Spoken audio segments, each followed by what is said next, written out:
요즘 정부가 청년들을 위한 금융상품을 쏟아내고 있습니다.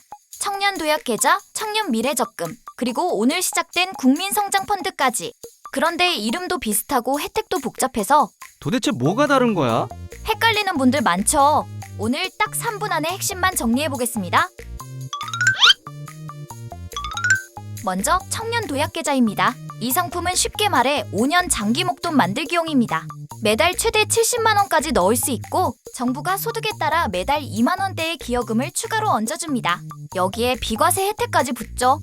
그리고 이 적금은 기간이 깁니다. 무려 5년이죠. 꾸준함을 요구하긴 하지만 대신 잘 유지하면 최대 5천만 원 수준의 목돈을 만들 수 있다는 게 장점입니다. 특히 소득이 낮을수록 정부 지원 비율이 높습니다. 다만 3년 이후에는 변동금리 구간으로 들어가기 때문에 금리가 내려가면 수익률이 낮아질 가능성도 있습니다. 다음은 최근 공개된 청년 미래적금입니다. 이 상품은 한마디로 짧고 강하게 돈 모으기 전략에 가깝습니다. 매달 최대 50만 원씩 3년간 납입하면 정부 기여금과 이자를 합쳐 최대 2,200만 원 이상을 받을 수 있습니다. 특히 화제가 된 이유는 금리입니다. 기본금리 5%에 우대금리까지 더하면 최대 7에서 8% 수준의 고정금리를 제공합니다. 정부는 체감상 연 19% 적금 효과와 비슷하다고 설명하고 있습니다.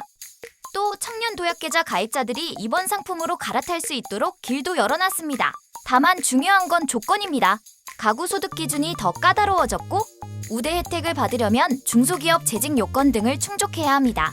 즉 단순히 금리만 보고 갈아타면 안 되고 본인의 직장과 소득 상황을 꼭 따져봐야 합니다. 그렇다면 국민성장펀드는 뭘까요? 이건 적금이 아닙니다. 핵심은 투자 상품이라는 점입니다. 정부와 민간이 함께 펀드를 조성해서 국내 성장 기업에 투자하는 구조입니다. 출시 첫날인 오늘 오픈한 지 10분 만에 완판될 정도로 관심이 폭발했습니다. 이 상품의 특징은 정부가 펀드 손실 일부를 먼저 부담한다는 점입니다. 또 소득공제와 세금 혜택도 제공합니다. 하지만 중요한 건 원금 보장 상품이 아니라는 겁니다. 적금처럼 확정이자를 받는 구조가 아니라 투자 성과에 따라 수익도 손실도 발생할 수 있습니다. 즉 청년도약계좌와 청년미래적금은 안정형 자산 형성 상품이고 국민성장펀드는 고위험 투자형 상품에 가깝습니다. 그렇다면 정부는 왜 이런 금융상품들을 계속 내놓는 걸까요? 이유는 간단합니다. 지금 청년들은 집값은 비싸고 월급은 빠듯하고 금리와 물가 부담까지 겹쳐 스스로 자산을 만들기 어려운 상황입니다. 그래서 정부는 청년이 최소한의 종잣돈은 만들 수 있게 도와주자. 이 방향으로 정책을 설계하고 있는 겁니다. 정리를 해볼까요? 안정적으로 오래 모으고 싶다면 청년도약계좌, 짧고 높은 금리를 원하면 청년미래적금, 수익을 노린 투자형 상품은 국민성장펀드. 여러분들은 어떤 금융상품을 선택하실 건가요?